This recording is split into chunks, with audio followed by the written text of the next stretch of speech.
Bumisita at nagsagawa ng information drive ang mga tauhan ng Irigas City Police Station sa La Anunciacion Elementary School ngayong araw ng Lunes. Bandang alas 7 ng umaga pa lamang ay nakiisa na ang PCAD personnel ng Iriga PNP sa flag raising ceremony ng naturang pampublikong paaralan na matatagpuan sa barangay La Anunciacion. Matapos ang seremonya, ay sunod na ipinagbigay alam ng kapulisan ang kanilang mga programa na may kaugnayan sa crime prevention na makakatulong upang mapaigting pa ang harmonious relationship sa pagitan ng law enforcement at academe.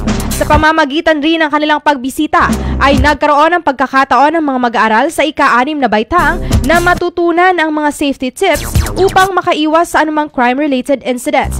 Bukod pa rito ang kanilang mga natutunan pagdating sa drug awareness. Kaugnay ng mas minag-igting na kampanya ng Iriga PNP sa pagpapanatili ng seguridad at kapayapaan sa komunidad, namahagi rin sila ng mga crime prevention safety tip flyers sa mga mag-aaral ng nasambit na eskwelahan.